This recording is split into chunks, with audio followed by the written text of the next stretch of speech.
Facebook live में आप लोगों का स्वागत है। आज विश्व छात्र दिवस है। तो इस विश्व छात्र दिवस के अवसर पर हम लोगों ने आज बातचीत का विषय रखा है छात्र शिक्षा और लोकतंत्र।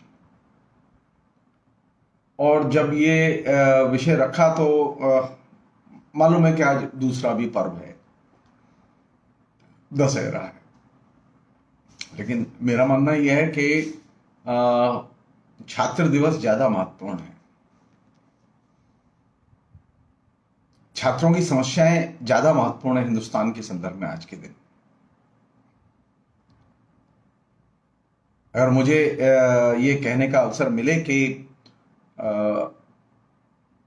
छात्र और दशहरा में से क्या चुने, तो मैं निश्चित तौर पर छात्रों को चुनूंगा। और यही सोच के मैंने ये आज प्रोग्राम रखा है।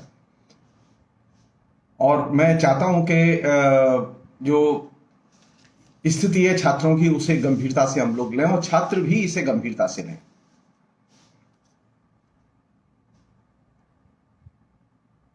भारत के पिछले 200 साल के आधुनिक भारत के इतिहास में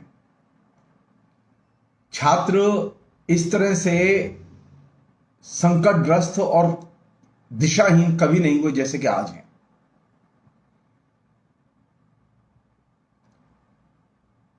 सबसे अफसोस की चीज यह है कि आज छात्रों के बीच में किसी भी किस्म की कोई भी राष्ट्रीय समस्या को लेकर कोई चिंता या बेचैनी नहीं है। और यह शून्य पिछले 200 साल में कभी नहीं देखा गया। कोरोना की वजह से लंबे समय से छात्र जो है वो तकरीबन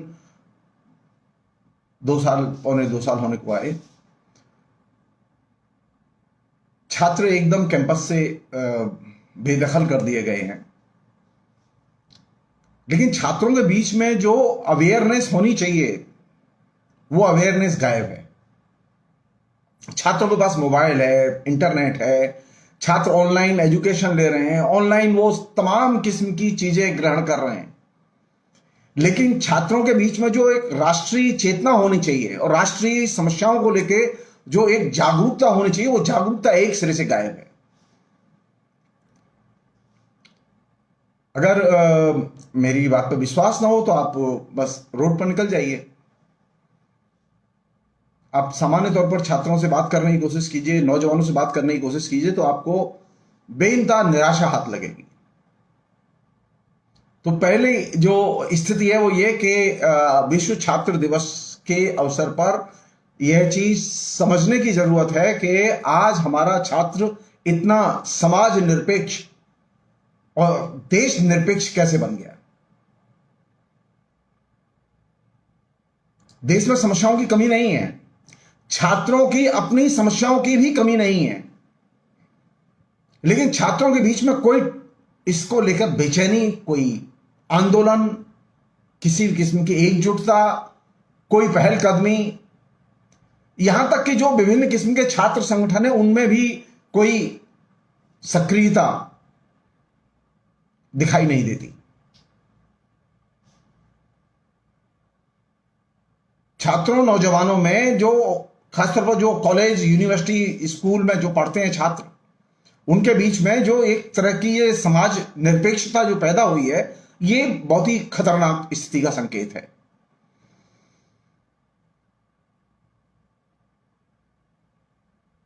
छात्रों के दिमाग में एक चीज भर दी गई है कि बेटा तुम्हारा काम है पढ़ना, तुम्हारा काम देश के बारे में सोचना नहीं है।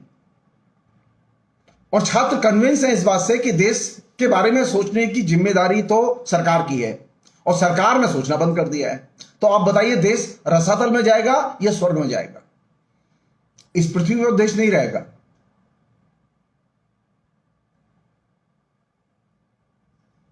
एक जमाना था कि छात्रों के बीच में सवाल उठते थे, बेचैनी होती थी। लेकिन पिछले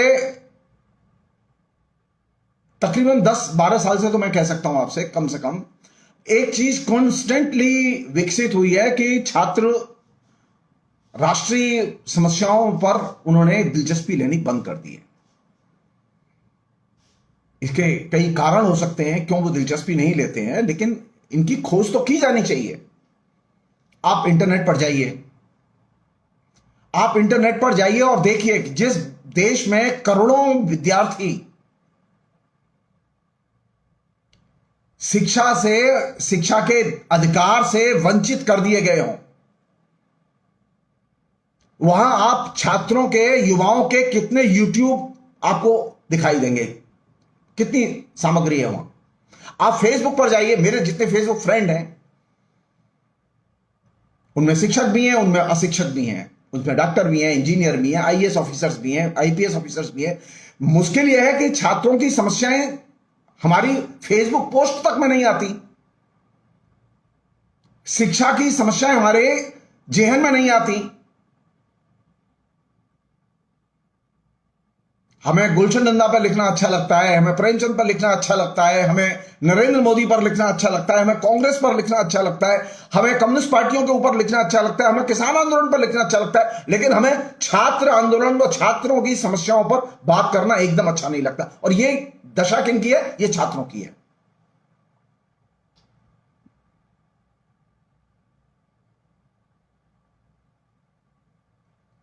तो पहली गुजारिश तो यह है कि ये छात्रों की जो ये समाज निरपेक्षता और ये राष्ट्र निरपेक्षता जो पैदा हुई है, इस समाज निरपेक्षता से छात्रों को निकालने की जरूरत है। छात्रों को चिंतित करने की जरूरत है कि वो चिंतित हों।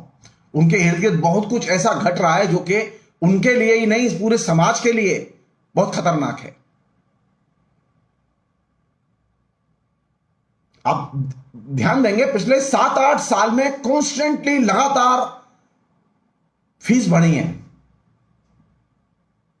हर यूनिवर्सिटी ने फीस बढ़ाई है, लेकिन कहीं किसी भी यूनिवर्सिटी में कोई प्रोटेस्ट नहीं हुआ, कोई लंबा आंदोलन नहीं चला कि फीस के लिए एक आंदोलन चलाओ। एकमात्र जेएनयू को छोड़कर, जेएनयू में जो फीस बढ़ाई गई लोगों ने प्रतिवाद किया, लेकिन वो आंदोलन कुछ दिन बाद ठंडा हो गया।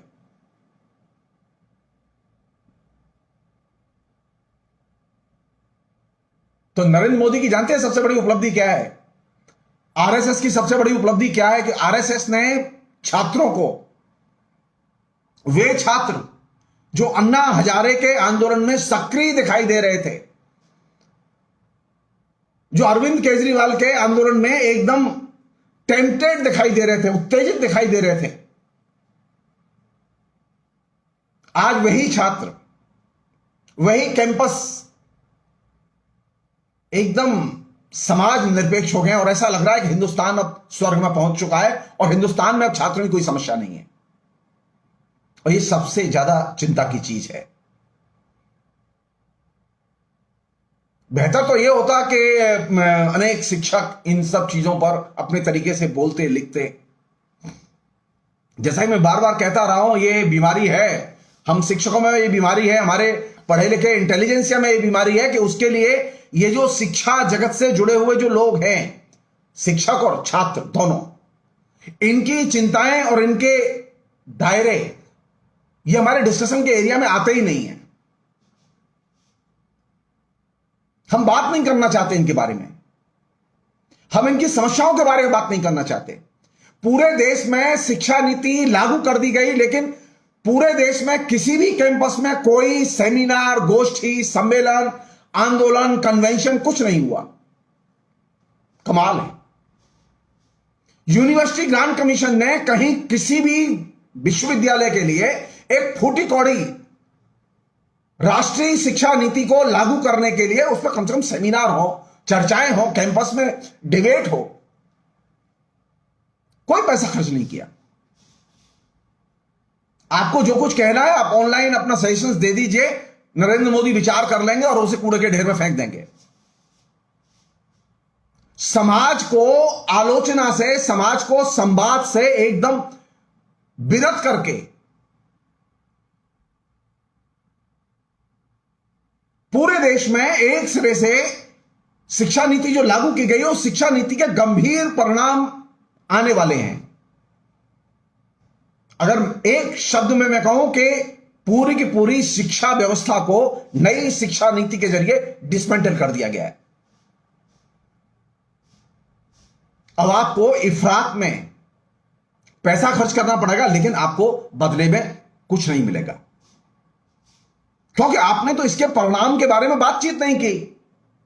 आप जानते ही नहीं है कि 4 साल की डिग्री का मतलब क्या है, आप जानते ही नहीं है 2 साल की डिग्री का मतलब क्या है, आपको पता ही नहीं है कि नई जो पॉलिसी सरकार ने अडॉप्ट की है उसके दूरगामी परिणाम क्या निकलेंगे, क्योंकि आपने अपने कैंपस में कभी खुल के विचार विमर्श किया ही नहीं।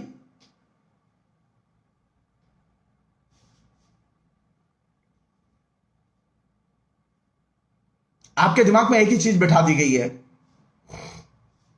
उस बीमारी के हम शिक्षक और विद्यार्थी दोनों ही शिकार हैं। शिक्षक का काम पढ़ाना है और विद्यार्थी का काम पढ़ना है, और शिक्षक कैसे पढ़ाएगा, क्या पढ़ाएगा, ये क्लास जाने और क्लास का काम जाने। इस पर कैंपस में बहस करने की जरूरत नहीं है। अगर भारत सरकार ने, यूजीसी ने कोई कोर्स बना दिया है, यूनिवर्सिटी ने कोई कोर्स बना दिया है, तो उस पर कैंपस में छात्रों और शिक्षकों के बीच में बहस करने की जरूरत नहीं है। जो दे दिया गया है उसे चुपचाप एक्सेप्ट करो, और अगर शिक्षा लेनी है तो पेमेंट दो।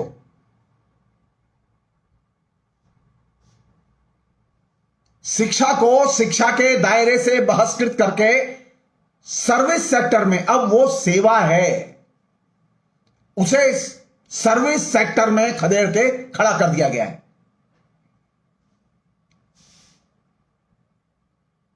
जो लोग ये बात कहते हैं कि शिक्षा के जरिए समाज बदलता है, निश्चित तौर पर समाज बदलता है। अब पीछे की तरफ जाएगा समाज, आगे की तरफ नहीं जाएगा। अभी तो आप चिंतित हो रहे हैं ना कि ये जो सरकारी कंपनियां बिक रही हैं, एयर इंडिया, रेलवे वगैरह वगैरह। आप निश्चित मानिए आपके बच्चे अब ग्रेजुएशन तक नहीं पहुंचेंगे, आप तय मानिए, क्योंकि फीस इतनी ज्यादा होगी कि आप फीस देने की स्थिति में होंगे ही नहीं।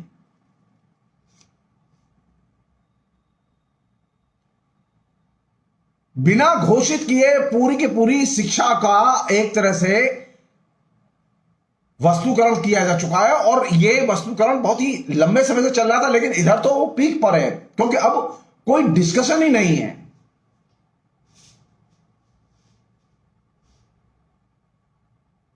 न शिक्षकों के बीच में डिस्कशन है, न शिक्षकों के संगठनों के बीच में डिस्कशन है, न कोई आंदोलन है, न छात्रों के बीच में कोई डिस्कशन है, न विभिन्न छात्र संगठनों के बीच में कोई आंदोलन है। क्योंकि आपके दिमाग में एक चीज बिठा दी गई, आप शिक्षक हैं, आप अपना कैरियर कीजिए, और आप विद्यार्थी हैं तो आप कैरियर के लिए पढ़िए, आप समाज के लिए नहीं पढ़ेंगे। आपको डेमोक्रेसी के बारे में और राष्ट्र के बारे में और राष्ट्र की नीतियों के बारे में, उसके सुपरिणाम और दुष्परिणामों के बारे में बातचीत करने की और उस पर बहस करने की जरूरत नहीं है। शिक्षा और शिक्षा के पूरे परिवेश को एक तरह से समाज निरपेक्ष, दायित्व निरपेक्ष बना दिया गया है, और समाज निरपेक्ष और दायित्व निरपेक्ष बनाते समय छात्रों के हाथ में एक मोबाइल फोन पहुंचा दिया गया है।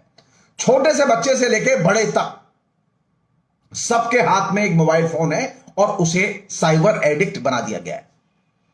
आप जान लीजिए, साइबर एडिक्ट अफीम के एडिक्ट से भी ज्यादा खतरनाक होता है।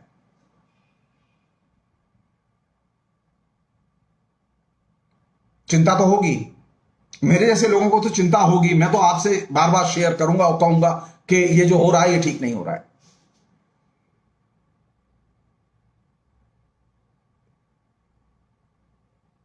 आप अपने इलाके में पता कीजिए, आप अपने राज्य में पता कीजिए, आप उत्तर प्रदेश में पता कीजिए कि उत्तर प्रदेश में जो कॉलेज हैं उनके विकास के लिए, या पूरे हिंदुस्तान में कॉलेजों के सिस्टम के विकास के लिए जो सरकारी कॉलेज थे उनके विकास के लिए सरकार ने कितनी मदद की और कितने कॉलेज रिनोवेट किए गए। 0।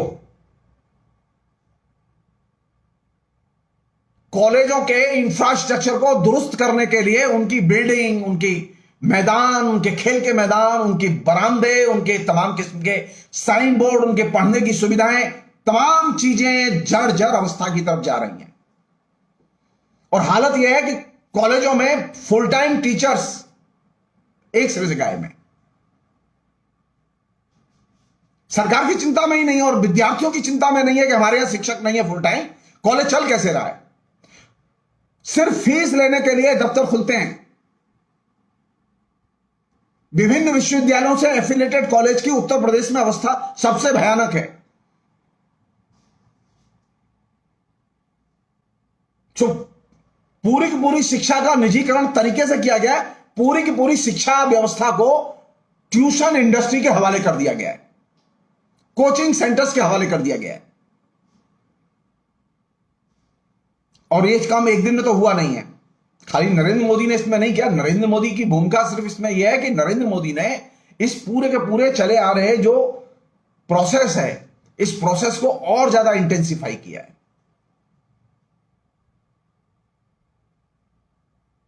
तो आज जो छात्र की अवस्था है वो इस संदर्भ में चिंताजनक है कि छात्र के दिमाग पे चिंता की लकीरें नहीं है। वो न राष्ट्र की चिंता को लेकर परेशान है, न रोजगार की चिंता को लेकर परेशान है, न वो शिक्षक के क्लास में न आने को लेकर परेशान है, बल्कि स्थिति इतनी बदतर हुई है इस बीच में जो ऑनलाइन एजुकेशन के जरिए कि छात्रों में मास स्केल पर नकल करने की प्रवृत्ति, गूगल के जरिए अपने आंसर लिखने की प्रवृत्ति इतने बड़े स्केल पर बढ़ी है कि अब जो डिग्रीधारी निकलेंगे ऑनलाइन एजुकेशन के जरिए वो ज्यादा से ज्यादा फेक स्टूडेंट निकलेंगे।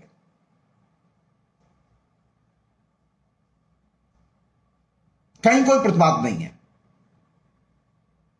शिक्षक जानता ही नहीं कि ऑनलाइन जिसे पढ़ा रहा है वो एक्चुअल में विद्यार्थी है भी या नहीं है, या ऑनलाइन परीक्षा हो रही है विद्यार्थी कैसे परीक्षा दे रहा है। क्योंकि अब ऑनलाइन परीक्षा का मतलब यह है कि आप आराम से नकल कर सकते हैं।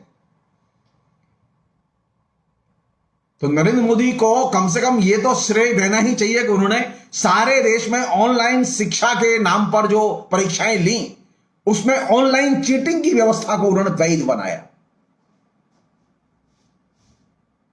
शुक्रिया अदा किया जाना चाहिए राष्ट्रीय स्वयंसेवक संघ का, उन्होंने ऐसा हिंदू भारत बनाया जिसमें कि जो नौजवान डिग्री लेकर आ रहा है वो नौजवान अब नकल करके डिग्री लेकर आ रहा है।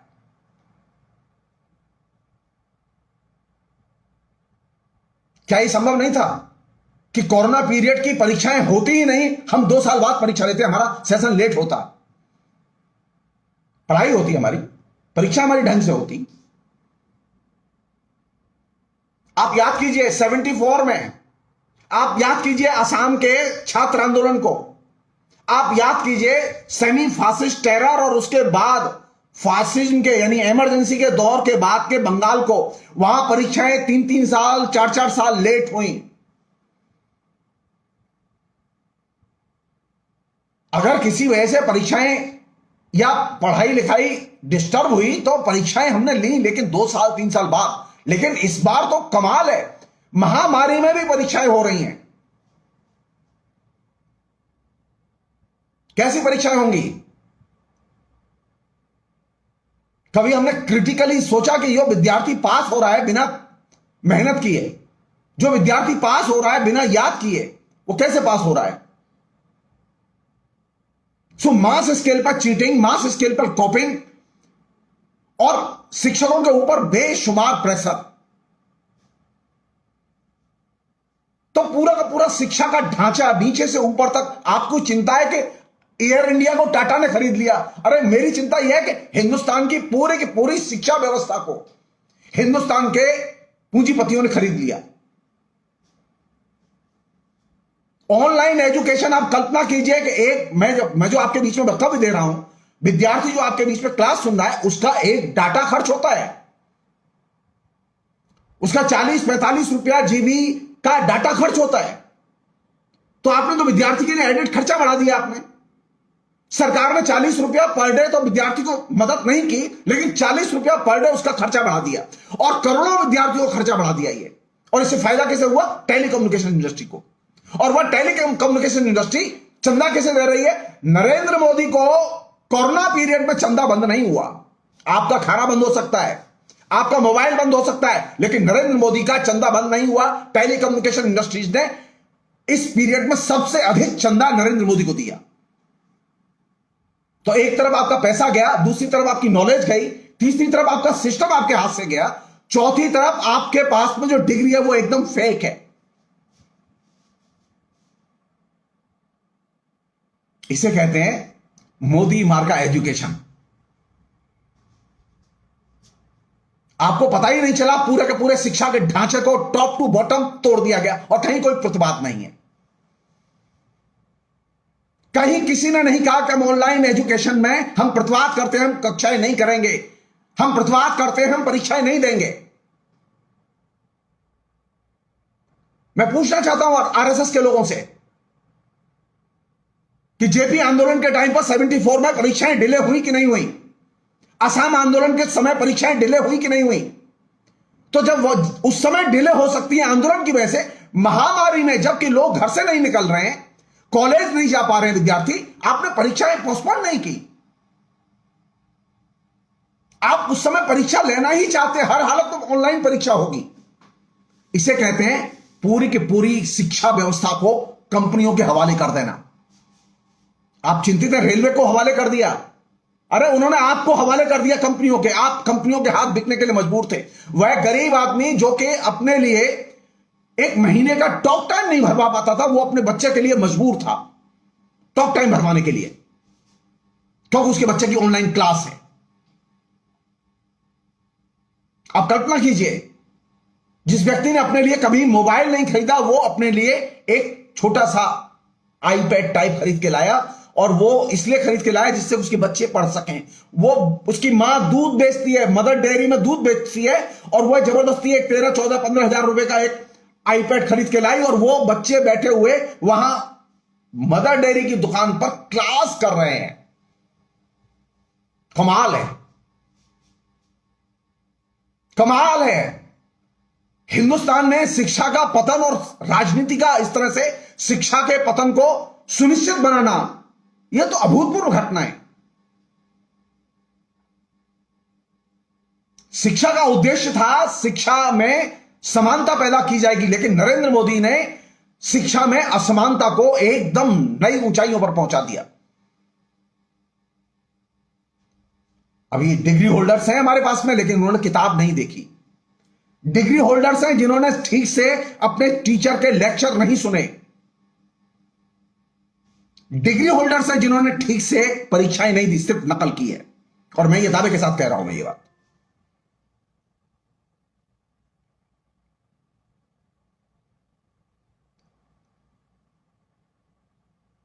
चिंता हमारी यह है कि शिक्षा का जो इस तरह से, जो एक तरह से कंपनीकरण किया गया है, वस्तुकरण किया गया है, यह वस्तुकरण बहुत ही खतरनाक चीज है। दिमाग में एक डिग्री बिठा दी गई है, डिग्री जरूरी है बेटा, डिग्री मिल जाएगी, तुम चाहे जैसे पढ़ लो। अरे वो डिग्री क्या करेगा लेके, जब उसके दिमाग में कोई चीज गई नहीं है, उसको कोई चीज पता ही नहीं है। उसके पास में बीए की डिग्री है, कोई पॉलिटिकल साइंस से बीए है, कोई एमए है, कोई कुछ है, और शिक्षक मजबूर है क्योंकि ऑनलाइन अब वो कॉपियां जांचेंगे। अब आप सोचिए, शिक्षक ने छात्र नहीं देखे, छात्र ने शिक्षक नहीं देखा, शिक्षक ने परीक्षा हॉल में ड्यूटी नहीं दी, शिक्षक ने कभी विद्यार्थियों को देखा ही नहीं कि वो कैसे परीक्षा देते हैं, वो क्लास में कैसे परफॉर्मेंस थी उनकी। लेकिन अब शिक्षक मजबूर है कि उनकी ऑनलाइन कॉपी देखे और नंबर दे। ऐसा तो इवैल्यूएशन कहीं हुआ ही नहीं भाई। Total collapse. नरेंद्र मोदी की सरकार ये सुनिश्चित कर सकती थी कि हम कोरोना पीरियड के बाद जब नॉर्मल सी लौटेगी, हम तब परीक्षाएं लेंगे। हमारा सेशन साल 2 साल लेट होता, इससे ज्यादा तो नुकसान नहीं होता हमारा, लेकिन क्लासेस तो होती।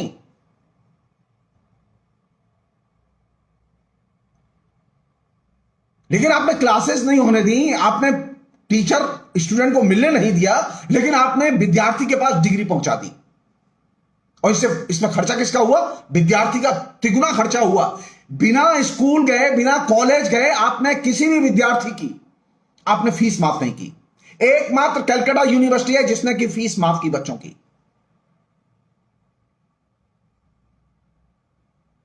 हिंदुस्तान में किसी विश्वविद्यालय ने फीस माफ नहीं की। जब क्लासेस हुई नहीं तो आपने विद्यार्थियों से फीस क्यों ली? पूरे देश के प्राइवेट संस्थानों ने विद्यार्थियों से फीस क्यों ली जब वो कॉलेज गए नहीं? जब वो स्कूल नहीं गए, विद्यार्थियों से फीस क्यों नहीं गई?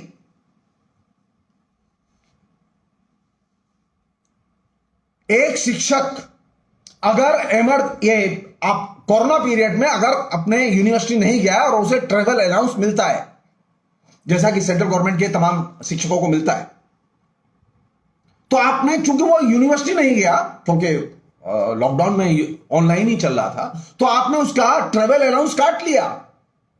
कमाल है। लेकिन विद्यार्थी कॉलेज नहीं गया, यूनिवर्सिटी नहीं गया, आपने उसकी फीस माफ नहीं की। तो एक तरफ आपने शिक्षकों के पैसे काटे, तनख्वाहें काटी, हर शिक्षक की तनख्वाह कटी है इस बीच में। सेंट्रल गवर्नमेंट के तमाम विश्वविद्यालयों के शिक्षकों की तनख्वाह कटी है। मेरे घर में तो सुधा जी पढ़ाती हैं, प्रोफेसर हैं, मुझे इसलिए मालूम है कि उनकी तनख्वाह कटी है। तो एक तरफ आप शिक्षकों की तनख्वाहें काट रहे हैं विभिन्न कारणों से, क्योंकि आप घर पर हैं, लेकिन आप विद्यार्थी के लिए आप कोई रिहाई नहीं दे रहे।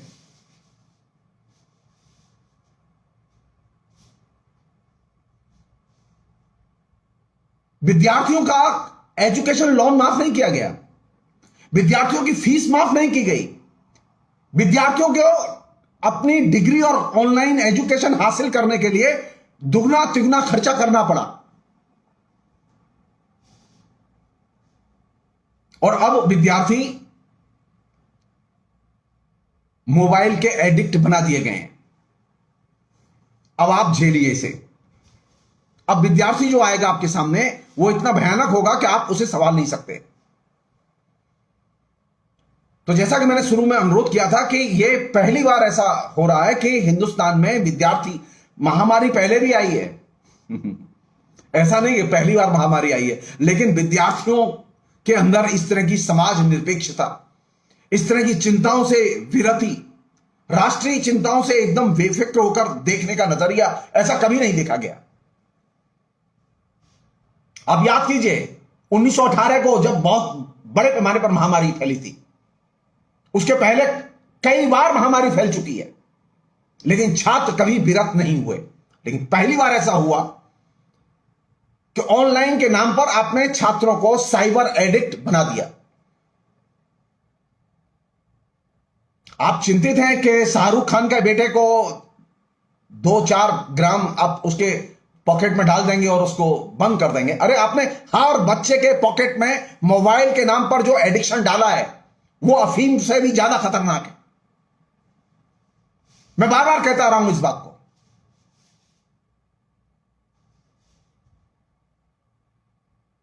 होना यह चाहिए था कि अगर मान लो ऑनलाइन एजुकेशन होनी ही है, तो सभी विद्यार्थियों को जिनका कि रजिस्टर्ड नंबर है, जिनके पास में सुविधा है, उन सभी विद्यार्थियों को फ्री ऑनलाइन सेवाएं दी जानी चाहिए थी, सरकार की तरफ से दी जानी चाहिए थी।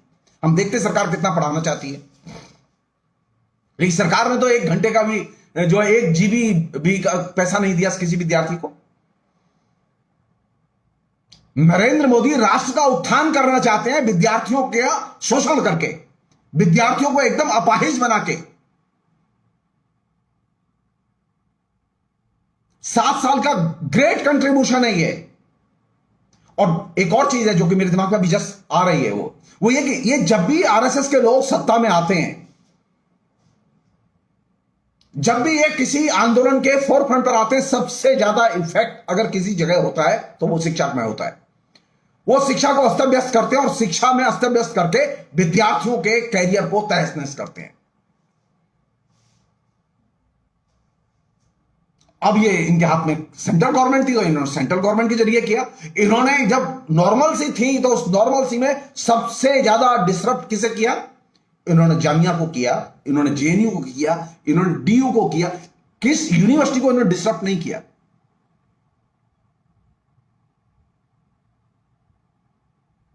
जरूरत किस बात की है? जरूरत इस बात की है कि छात्रों के अंदर यह समाज निरपेक्षता खत्म होनी चाहिए। जरूरत इस बात की है कि छात्र अपने अधिकारों के प्रति सचेत बने। छात्रों को अब छात्र नहीं रहने दिया गया है, उन्हें मोबाइल कंज्यूमर में कन्वर्ट कर दिया गया है। अब वो मोबाइल कंज्यूमर है, अब वो स्टूडेंट नहीं है। और जब आप मोबाइल कंज्यूमर होंगे तो आप सिर्फ एक पैसा दीजिए, उपभोग कीजिए। अब शिक्षा आपका अधिकार नहीं है। सारे संविधान के प्रावधानों के रहते हुए, सारे लोकतांत्रिक ढांचे के रहते हुए आपके हाथ से शिक्षा के अधिकार को सरकार ने एक सिरे से छीन लिया। और क्लासिक एग्जाम्पल है ये कोरोना पीरियड का, जिसमें कि आपके हाथ से ये अधिकार छीना गया। आपको तो इंडस्ट्रीज छीनी जाती हुई दिखाई दी। आप जस्ट गैस कीजिए, कई करोड़ विद्यार्थी जब टॉक टाइम भराएंगे तो उससे किसे लाभ होगा? कई करोड़ विद्यार्थी जब ऑनलाइन के लिए, लाखों शिक्षक जब ऑनलाइन के लिए जब टॉक टाइम बढ़ाएंगे, हर शिक्षक 2-2, 3-3 जीबी रोज खर्च करेगा, तो किसे लाभ होगा? टेलीकम्युनिकेशन को लाभ होगा। टेलीकम्युनिकेशन इंडस्ट्रीज के लोग अपना जो 2G 3G का जो सालाना भाड़ा है सरकार का, वो भाड़ा देने के लिए तैयार नहीं है। फ्री में स्पेक्ट्रम मिले उनको, बैंक से लोन मिला है उनको, वे सरकार की देनदारियों से बचना चाहते हैं और बच रहे हैं। कई कंपनियां दिवालिया होकर चली गई, उसमें अनिल अंबानी की कंपनी, नामी कंपनी रिलायंस, सबसे राष्ट्रभक्त व्यक्ति, नरेंद्र मोदी का सबसे बड़ा फाइनेंसर। अब आप यहां से देखिए, आप एक तरफ पैसा खर्च कर रहे हैं, आपको शिक्षा नहीं मिल रही। आप कंगाल हो गए लेकिन आपको शिक्षा नहीं मिल रही। एक अन्य चीज और बहुत महत्वपूर्ण चीज, ये जो विद्यार्थी है, ये छात्र समुदाय है, इस छात्र समुदाय के दिमाग में बहुत ही सुचिंतित ढंग से बौद्धिक असहिष्णुता, इंटेलेक्चुअल्स के प्रति एकदम हेट्रेट, ज्ञान के प्रति असहिष्णुता बहुत तेजी से फैलाई गई है।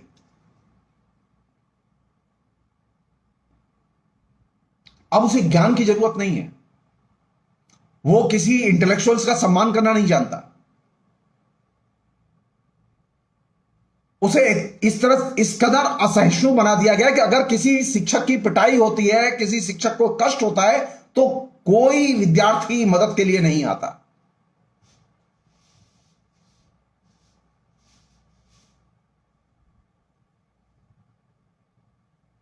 अगर आप किसी विद्यार्थी से बात करें, वो चाहे बीए का विद्यार्थी हो, चाहे एमए का विद्यार्थी हो, एक ही कीड़ा दिमाग में घुस गया है अभी। हम जानते हैं, आप कुछ कहिए, आप कोई भी चीज, नीति पर, किसी विषय पर आप बात करना चाहें, हम जानते हैं।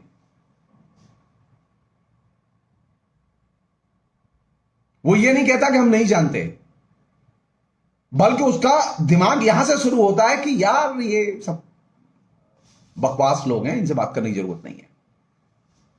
आप चाहे जितने जीनियस हो, चाहे जितने पढ़े लिखे हो, और ये सबसे बड़ा अचीवमेंट है इनका, आरएसएस के लोगों का, मोदी के कैंपेन का, ये सबसे बड़ा अचीवमेंट है कि उसने विद्यार्थियों के मन में बुद्धिजीवियों के प्रति, ज्ञान के प्रति असहिष्णुता पैदा कर दी है। और यह असहिष्णुता जहां एक तरफ इंटेलेक्चुअल्स के प्रति पैदा हुई है, वहीं दूसरी तरफ समाज में विभिन्न वर्गों के प्रति भी पैदा हुई है।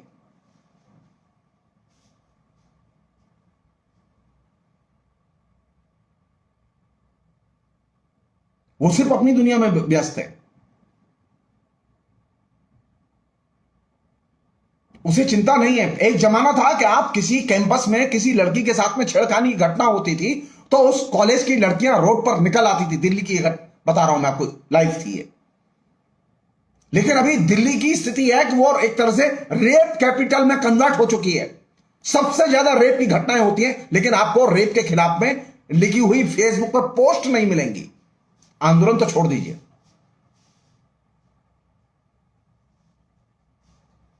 तो विद्यार्थियों में लड़कियों के प्रति, मुसलमानों के प्रति, दलितों के प्रति एक विलक्षण किस्म की हेट्रेट क्रिएट की गई है। जैसा कि मैं एक बार कह भी चुका हूं, मैं उसे जस्ट यहां मेंशन कर रहा हूं कि ये जब बौद्धिक असहिष्णुता पैदा होती है, तो बौद्धिक असहिष्णुता एक खास किस्म की सामाजिक विभाजक चेतना पैदा करती है। आप एक बार खाली बौद्धिक असहिष्णुता पैदा कर दीजिए, उसके बाद में आपका काम खत्म। विद्यार्थी अपने आप सामाजिक तौर पर लोगों से नफरत करना सीख जाएगा। कहीं वो ब्राह्मण से नफरत करेगा, कहीं वो शूद्र से नफरत करेगा, कहीं वो स्त्री से नफरत करेगा, कहीं वो मुसलमान से नफरत करेगा, कहीं वो बनिया से नफरत करेगा। असहिष्णुता जो है वो उसके जेहन में कॉन्स्टेंटली सामाजिक हेट्रेट, समुदाय विशेष के प्रति हेट्रेट, घृणा, वो बाई प्रोडक्ट के तौर पर निर्मित करती है। जो महानगर के लोग हैं वो छोटे शहर के लोगों से नफरत करते हैं, छोटे शहर के लोग वो कस्बे के लोगों से नफरत करते हैं, कस्बे के लोग जो गांव के आदमी से नफरत करते हैं, और ये चीज कॉन्स्टेंटली बढ़ती चली गई है। यानी भेदभाव और नफरत। आप यहां से देखिए, खाली माइग्रेशन हुआ ना, लाखों लोगों का माइग्रेशन हुआ, कोई चिंता नहीं है हमें, हमारे आंसू नहीं आए। हमने कभी फेसबुक पर, आप उठा के सर्वे कर लीजिए कितने इंटेलेक्चुअल्स हैं और कितने छात्र हैं जिन्होंने फेसबुक पर लाइव किया और प्रोग्राम किए। फ्री में कम्युनिकेशन अवेलेबल है, बोलने में क्या परेशानी है? उसके लिए कोई बहुत ही वक्तृता पूर्ण जो है कला आने की जरूरत नहीं है। सामान्य तौर पर अपनी बात रख सकते कि नहीं, लोगों के साथ जो हो रहा है वो ये ठीक नहीं हो रहा है। एक बड़ा समुदाय तैयार कर दिया गया है कि किसके लिए? अब भारत में जो शरणार्थी हैं उनके प्रति अब नफरत पैदा कर दी गई है। खोज खोज के शरणार्थियों को टारगेट बनाया जा रहा है। जमीन वही है जो असम आंदोलन ने तैयार की थी, जो आंसू ने तैयार की थी।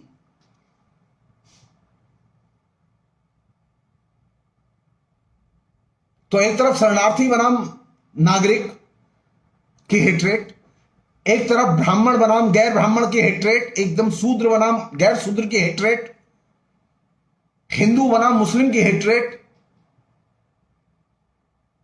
और इस हेट्रेट में जो घृणा से एकदम लबालब भरे हुए हैं वे अपने को सुपीरियर कहते हैं।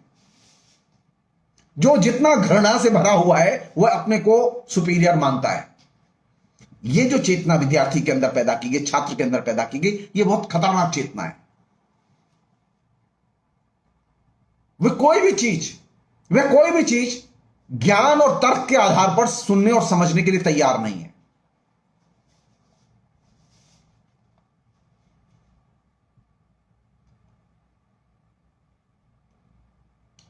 एक अन्य चीज जो विकसित हुई है जो कि बहुत ही खतरनाक है वो ये कि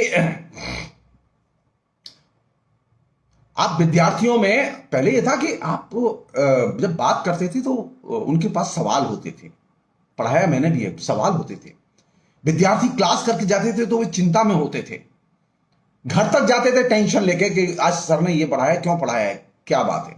दूसरे दिन बिल्कुल एकदम पागल की तरह लौट कर आते थे, क्लास करते थे। लेकिन एक अजीब सी स्थिति पैदा हुई है हर कैंपस में, हर क्लास में पैदा हुई है कि अब विद्यार्थी को क्लास करते समय, शिक्षक की क्लास सुनते समय, चाहे वो ऑनलाइन सुने चाहे वो क्लास में सुने, क्लास सुनते समय उसके अंदर बेचैनी पैदा नहीं होती।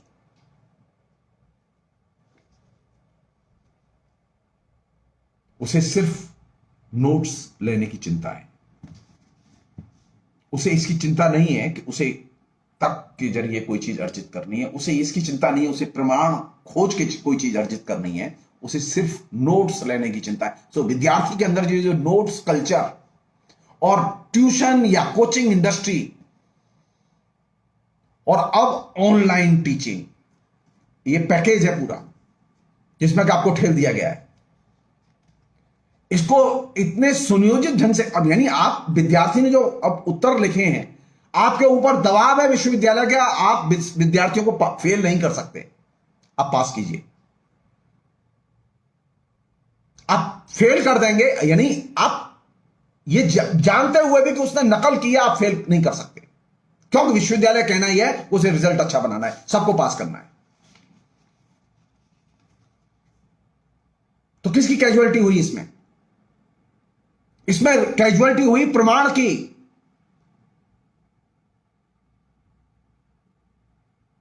कि विद्यार्थी ने जो लिखा है वो प्रामाणिक है या नहीं है,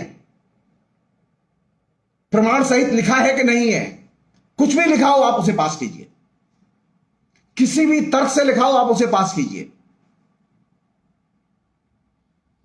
तो लार्ज स्केल पर प्रमाण और तर्क दो की हत्या हुई है और इससे शिक्षा का सबसे बड़ा अहित हुआ है।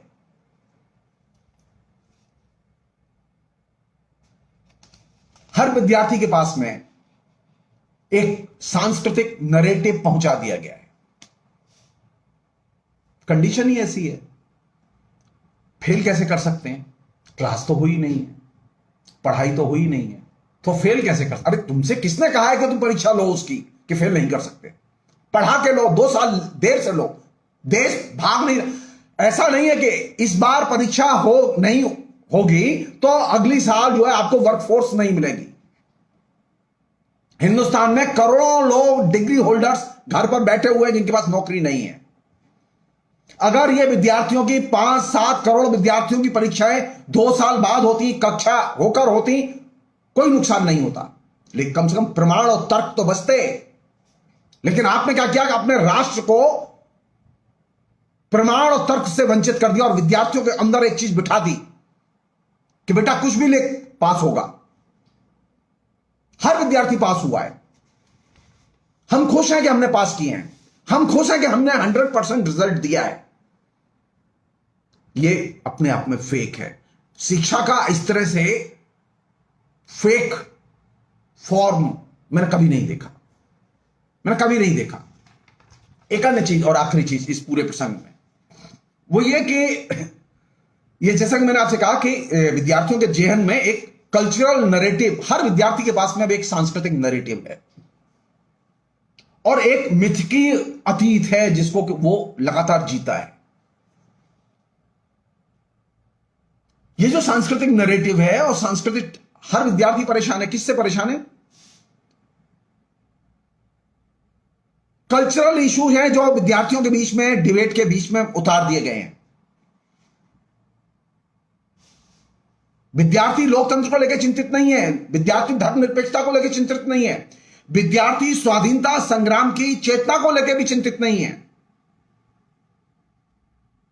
बल्कि विद्यार्थी के दिमाग में जो इतिहास के डेड इश्यूज हैं, इतिहास के जो मृतक प्राय जो विषय हैं, वे झगड़े के तौर पर उतार दिए गए। औरंगजेब ने कितने हिंदुओं को मारा, अकबर ने कितने हिंदुओं को मारा, या और किसी मुस्लिम शासक ने कितने हिंदुओं की हत्या की, इसका आज के समाज से क्या लेना देना? लेकिन नहीं, विद्यार्थियों के जेहन में यह चीज बार बार उतारी गई है। यह कल्चरल नैरेटिव बार बार उतारे गए और यह अब एक बड़े स्केल पर अब आपके लिए चुनौती है। पहले क्लास में विद्यार्थी आता था तो उसके अंदर एक प्रमाण की और तर्क की एक भूख होती थी, लेकिन अभी तो उसकी एक खास तरह की एक जिसे कहें मानसिक मनोदशा तैयार कर दी गई है, ये जो साइबर और मोबाइल कल्चर के जरिए। जैसे कि मैं बार बार कहता हूं कि ये मोबाइल एडिक्शन है, जो मोबाइल एडिक्शन ने इसे समाज निरपेक्ष और देश निरपेक्ष बना दिया है। तो आपको अब विद्यार्थी को लाख समझाइए कि भारत में स्वाधीनता संग्राम हुआ था, उसमें लोगों ने इतनी कुर्बानियां दी थी, विद्यार्थियों को कोई असर पड़ने वाला नहीं है, क्योंकि विद्यार्थी एक सांस्कृतिक आख्यान का शिकार हो चुका है और वह उसके इंस्टिंक्ट में, यानी एक मैं चीज जो टेक्नोलॉजी की चीज है जिसे मैं शेयर करना चाहता हूं आप सब से, वो ये कि जब आप मोबाइल पर होते हैं, जब आप इंटरनेट पर होते हैं, तो आप ये जान लीजिए आप इंस्टिंक्टिवली ये टेक्नोलॉजी आपको कम्युनिकेट करती है, आपके इंस्टिंक्ट को, सहजजात समृद्धियों को ये जागृत करती है और उभारती है। आप सिर्फ ये देखिए कि विद्यार्थी जो है वो इस दौर में मोबाइल में उसने ज्यादा समय खर्च किया है या किताब पे ज्यादा समय खर्च किया है। मेरी रीडिंग है, मैं नहीं जानता, मैं तो यूनिवर्सिटी से बहुत पहले रिटायर कर चुका हूं, लेकिन मैं लगातार जो विद्यार्थियों से सुनता हूं, देखता हूं, बात करता हूं बाहर, तो मेरा अनुभव यह है कि विद्यार्थी अभी मोबाइल पर ज्यादा समय खर्च करते हैं।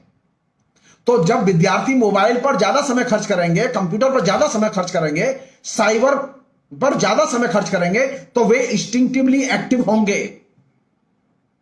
तो जब आदमी इंस्टिंक्टिवली एक्टिव होगा तो वह ज्यादा पशुवत आचरण करेगा और पशुवत उसके रिएक्शन होंगे, वो ज्यादा आक्रामक होगा।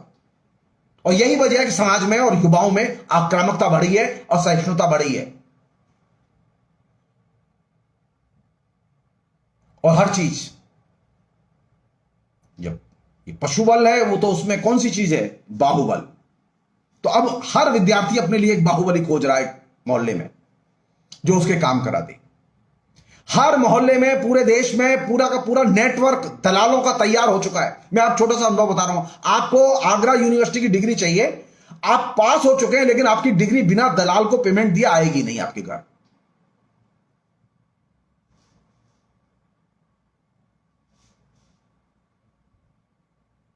आपको डिग्री आपके घर पहुंचेगी नहीं जब तक आप दलाल को पेमेंट नहीं देंगे। तो एक तरफ आपने लोगों के दिमाग को करप्ट किया, एजुकेशन को करप्ट किया, और फिर अब आपने समाज में जो करप्शन है उस करप्शन को आपने एक तरह से प्रामाणिक और वैध बना दिया और कहा कि ये तो अनिवार्य है, डिग्री आती ही नहीं है। अगर भूल से किसी की डिग्री में कोई कमजोर, मतलब कोई स्पेलिंग मिस्टेक हो, कहीं कोई एरर हो, तो डिग्री को करेक्ट कराने में आपकी जान निकल जाएगी और आपका पेमेंट फिक्स है। कहीं 1,000 रुपया, कहीं 1,500 रुपया, कहीं 2,000 रुपया फिक्स है। आपको इस करेक्शन के लिए इतने पैसे देने होंगे। तो पहले आपने ब्रेन को करप्ट किया, शिक्षा को करप्ट किया, और अब आपने स्थिति यह की कि अब पग पग पर जो करप्शन है उस करप्शन के साथ में आप सामंजस्य बिठा के अपना काम करिए। यह है गिफ्ट, यह आपके लिए विजयादशमी की गिफ्ट, यह दशहरा की गिफ्ट। इस तरह की मतलब गुलामी और इस तरह की जो मेंटल करप्शन तो हमने पहले कभी नहीं देखा। एक से एक भयानक दुर्दिन देखे हैं भारत में, लेकिन इस तरह का मेंटल करप्शन कभी नहीं देखा।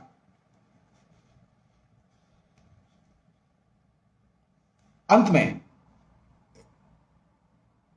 वो ये कि जैसा कि जयपाल शास्त्री ने कहा था कि जब आपके जेहन में एक बार बौद्धिक असहिष्णुता भर जाए, जो कि छात्रों में बिठाई गई है, तो फिर आप प्रमाणों को अस्वीकार करने लगते हैं। आप प्रमाणों की आपको जरूरत नहीं होती, आप प्रमाण स्वीकार नहीं करते। और जब आप प्रमाणों को स्वीकार नहीं करते तो इसके लिए पहली चीज क्या जरूरी है? पहली चीज जरूरी है कि सूचना के प्रवेश को एकदम करप्ट कर दिया जाए, भ्रष्ट और प्रदूषित कर दिया जाए। अगर सूचना का प्रवेश, सूचना का स्रोत क्या है? मीडिया है। सूचना का स्रोत क्या है? गूगल है। और गूगल और मीडिया की स्थिति है कि वह सबसे ज्यादा करप्ट है और फेक से भरा हुआ है। तो जब आप सूचना के पूरे प्रवेश को भ्रष्ट और प्रदूषित कर देंगे तो फिर लोगों को प्रमाणों की जरूरत नहीं होती। और बौद्धिक असहिष्णुता के लिए यह सबसे जरूरी चीज है। और जब प्रमाणों की जरूरत नहीं होती तो जाहिर है कि जो कहा जा रहा है उसे आंख बंद करके चुपचाप स्वीकार करो। क्योंकि जब आप अपने क्रिटिकल फैकल्टी का इस्तेमाल ही करना बंद कर देते हैं, आप इंस्टिंक्ट के सहारे बोलते और लिखते हैं, देखते हैं, रिएक्ट करते हैं, आप तर्क के जरिए, आप प्रमाण के जरिए, आप रैशनल के जरिए आप बात नहीं करते। तो उन लोगों की बातें आप स्वीकार नहीं करते जिनको कि आप पसंद नहीं करते। आपको सिर्फ वही बातें अच्छी लगती हैं जिनको कि आप पसंद करते हैं, वो चाहे झूठ बोले या सच बोले।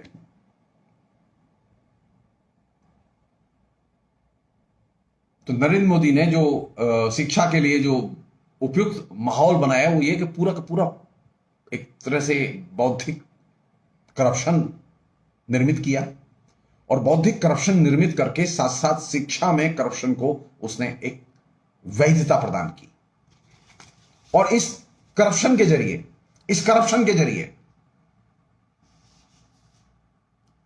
जो चीज पैदा हुई, जिसकी मैं जहां मैं अब ले जाना चाहता हूं आपको, जहां के मैंने शुरू की थी, कि ये जो समाज निरपेक्षता, जो एक अनक्रिटिकलनेस समाज की समस्याओं के प्रति जो युवाओं में पैदा हुई है, उसका कारण क्या है कि जब आप प्रमाण और तर्क को ही अस्वीकार कर देंगे, जब बौद्धिक तौर पर असहिष्णुता को आप एक दैनंदिन आचरण बना लेंगे, तो आप फिर कोई भी चीज गंभीरता से नहीं लेते। आपके सामने कत्ल भी हो जाए तो उसे भी आप गंभीरता से नहीं लेते। आपके सामने रेप की घटना हो तब भी आप उसे गंभीरता से नहीं लेते। आप कितनी भी गंभीर समस्याएं उठाइए, ये युवा लोग उसे गंभीरता से नहीं लेंगे, क्योंकि इनका पूरा का पूरा परिवेश करप्ट कर दिया गया है। क्योंकि भ्रष्ट वातावरण में गंभीर समस्याओं पर डिस्कशन संभव ही नहीं है, और यह चीज सुनियोजित ढंग से नरेंद्र मोदी की सरकार ने पैदा की है।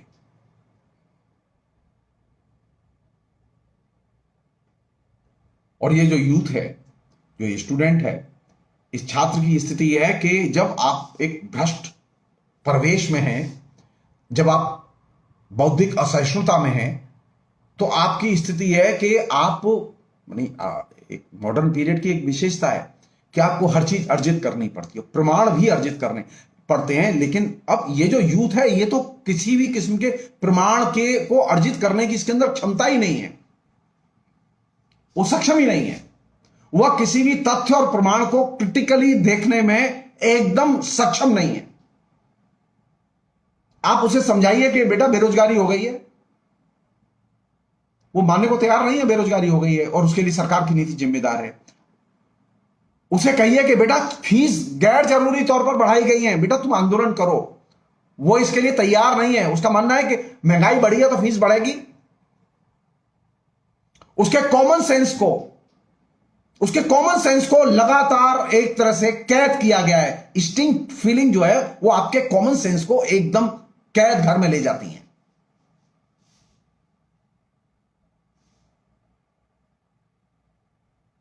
तो जब वो कोई चीज गंभीरता से ग्रहण ही नहीं कर रहा, तो प्रमाणों को ग्रहण कैसे करेगा? तो आप उसकी फीस कुछ भी कर दीजिए, आप उसको ऑनलाइन पढ़ाइए या मत पढ़ाइए, उसे डिग्री मिल जानी चाहिए। तो सरकार ने डिग्री की व्यवस्था कर दी है।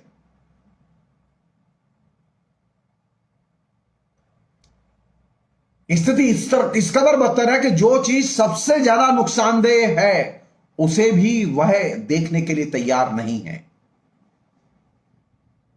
जो चीज सबसे ज्यादा नुकसानदेह उसे भी वह क्रेडिबल मान के चल रहा है।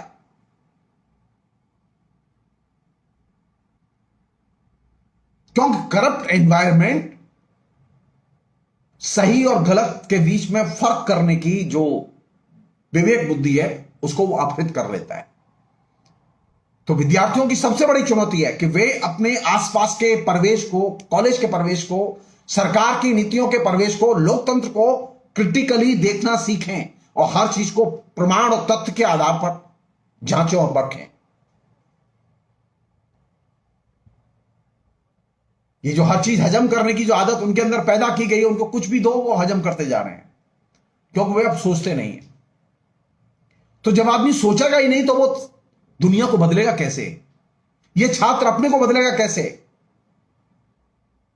ये छात्र अपने को भी नहीं बदल सकता, ये समाज को भी नहीं बदल सकता, क्योंकि इसको हर चीज हजम करने की आदत डाल दी गई है।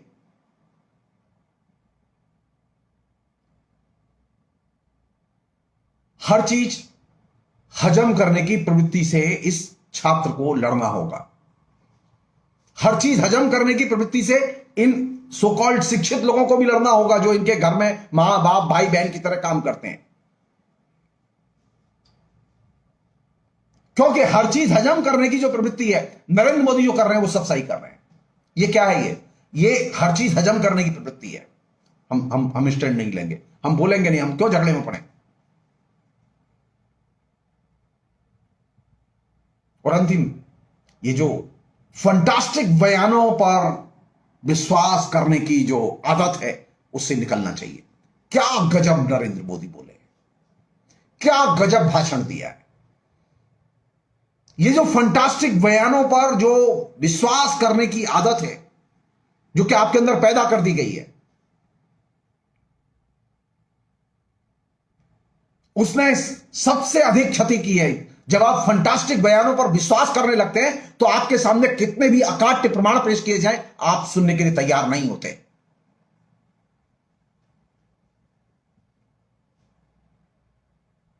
जब आप सुनने के लिए तैयार नहीं होंगे, क्योंकि आपको तो फंटास्टिक बयान अच्छे लगते हैं और नरेंद्र मोदी फंटास्टिक बयान के लिए विख्यात है, तो नरेंद्र मोदी के फंटास्टिक भाषण, उन्होंने जो सबसे बड़ा साइड इफेक्ट पैदा किया वो ये कि अब विद्यार्थी,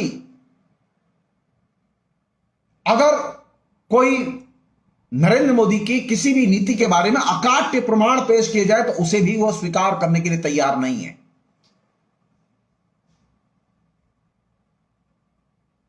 बल्कि उन्हें अगर प्रमाण देंगे तो वो प्रोटेस्ट करता है, वो एक्सेप्ट नहीं करता।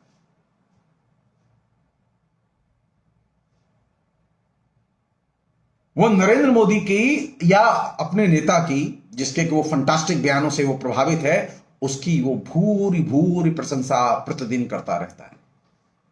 और ये जो प्रवृत्ति है, इसने उसे सबसे ज्यादा पशुबल की मानसिकता, यानी बाहुबल की मानसिकता, दलाल बल की मानसिकता और इंस्टिंक्ट फीलिंग, हर चीज हजम करो, बिना प्रतिवाद के हजम करो, बिना प्रमाण के, बिना तहकीकात के हजम करो, इस मानसिकता में पहुंचा दिया। और यह वह जगह है जहां से कि लोकतंत्र एकदम अपाहिज हो गया है। आप तय मानिए, छात्र अगर एक्टिव नहीं होंगे, छात्र अगर लोकतंत्र की चिंताओं को लेकर सक्रिय नहीं होंगे, आप हिंदुस्तान में नरेंद्र मोदी को परास्त नहीं कर सकते। नरेंद्र मोदी को परास्त करने के लिए जरूरी है कि छात्रों को एक्टिव किया जाए। ये कैंपस खुले और कैंपस खुलने के बाद में हर कैंपस में विद्यार्थी ये मांग करें कि हमारी जो फीस ली गई है वो वापस दी जाए, क्योंकि यूनिवर्सिटी ने कोई सेवा नहीं दी है, कोई सेवा नहीं दी है यूनिवर्सिटी ने। सरकार सारी फीस विद्यार्थियों की रिटर्न करे, विद्यार्थी अपनी नए परिस्थितियों के अनुसार मांगे, वर्कआउट करें और संगठित आंदोलन तैयार करें। अन्यथा आप तय मान लीजिए, अभी तो आप खाली इंडस्ट्रीज का जो है देख रहे हैं हाल, अभी तो खाली आपके 1 GB और 1.5 GB और 2 GB जो है पर डे खर्च हुए हैं। आने वाले समय में आपको 2 GB के लायक पैसे नहीं होंगे विद्यार्थियों के पास में, तय मान लीजिए। तो सबसे बड़ी चुनौती कौन सी है कि कैंपस जब खुले तो कैंपस जो है वो आंदोलन के केंद्र हों, क्योंकि पिछले 7 साल में इस सरकार ने सुनियोजित ढंग से विद्यार्थियों के अंदर बौद्धिक असहिष्णुता विकसित की है, और बौद्धिक असहिष्णुता ही विकसित नहीं की है, उसने पशुता का विकास किया है। विद्यार्थियों के अंदर प्रमाण और तर्क के प्रति हेट्रेट पैदा की है, और इस चीज को नए सिरे से विद्यार्थी को रीगेन करना होगा। वो प्रमाण को पसंद करे, वो तर्क को पसंद करे, वो रैशनलिज्म को पसंद करे, विवेकवाद को पसंद करे। विवेकवाद की कसौटी पर वो अपने शिक्षक और अपने विश्वविद्यालय के प्रवेश को जांचे और परखे, वह अपने अधिकार और समाज के अधिकार के बारे में जांचे और परखे। ये जो बिना जांचे परखे जो हर चीज हजम कर रहा है और फंटास्टिक भाषणों में वह जो नशे में धुत है, उस अवस्था से उसे निकलना होगा। और यही छात्रों के लिए सबसे बड़ी चुनौती है। फिलहाल इतना ही। बहुत बहुत शुक्रिया। Thank you.